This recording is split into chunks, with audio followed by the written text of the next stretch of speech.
我感觉这次首杀来得非常快，上一次结束是在4月，现在8月新团本就开打了，有几个坏消息与好消息。总的来说，这次没什么悬念。以 ID 现在的情况，除非这次团本特别简单，否则他们依旧打不过欧美那几家非全天团。本期内容是你们从专业节目制作组召集几个圈内人也聊不出的内容，我不混所谓的国服 PFP 圈，多得罪几个所谓的巨巨也无所谓，毕竟巨巨们打900多把也没有什么羞耻感。先说坏消息，从这次团本的测试情况来看，没有哪个 BOSS 有打1000把的潜质。从近几个差点1版本来看，暴雪也没有设计那种特别难把数超500的 BOSS。比如上个11.1版本，4号和5号很难，但暴雪砍得非常快。6号和7号专打国服团队这种基本功烂的。从这次12.1的测试情况来看，就看后二能不能创造一点难度。另一个坏消息是，火锅英雄先改名中州队，今后应该不会再全力冲首杀了。团队内部已经爆发了激烈的争吵，这次打着打着就去打单子也说不定。我虽然和火锅很多选手都绝对算不上 homie， 但作为国服唯一一支有点实力的团队，可惜了你。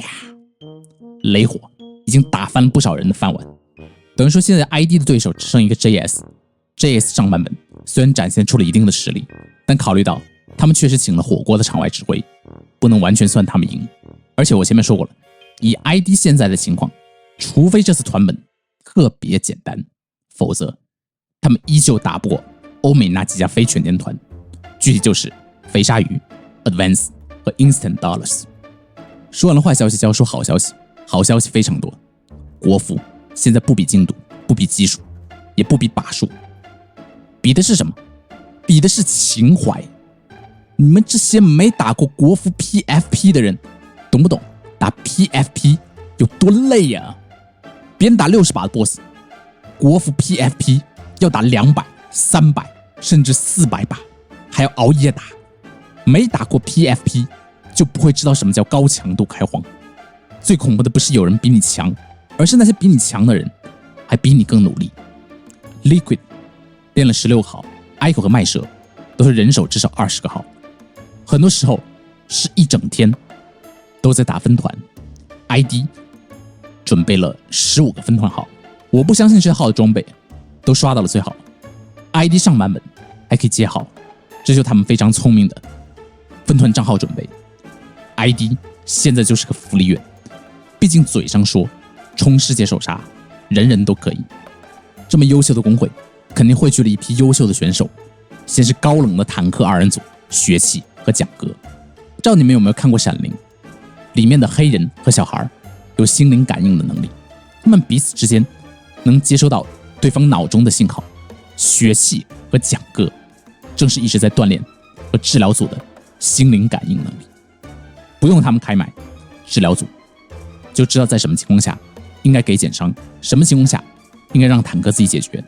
尤其是蒋哥上版本的表现只能用拉垮来形容，但他真的挺努力的，相信在进一步提升心灵感应之后，他就可以完全不开麦了。然后是治疗组又变成了天涯治疗组，这下就令人安心了。迪门修斯坠机王人间中毒回归，他不仅精通全系治疗，更是一名非常优秀的按摩玩家。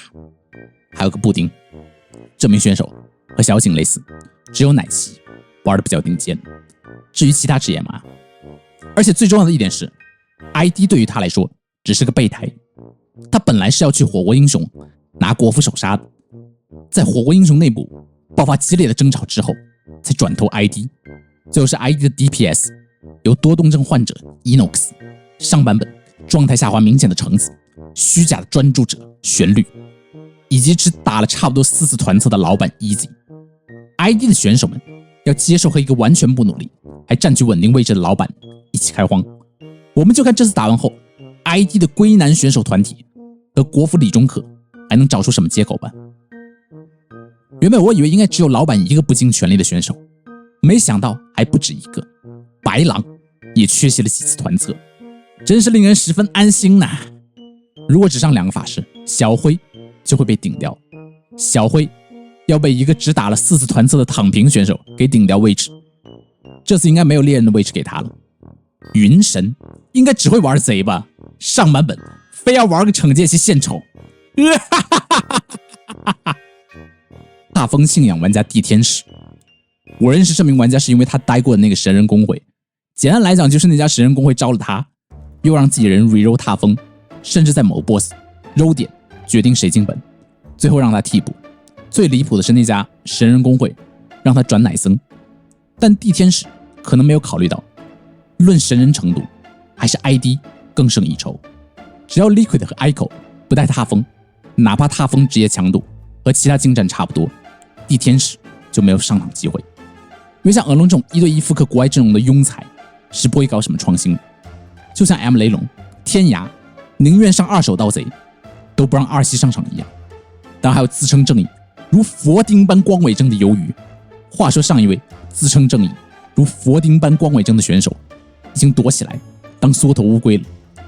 原本我想有200多人支持鱿鱼，应该会有一小部分人付出实际行动来支持 ID， 哪怕就加入 ID 当个分团工具人。结果是这次 ID 团队人数依旧没有达到30人。儒家无文化主义者是这样的，平时声音叫得比狮子都大，真到了要付出实际行动的时候就全都躲起来了。我不知道 ID 还能表演多久，最好福利院一直开下去，能解决20多个人的就业问题，也算是为社会做出贡献了。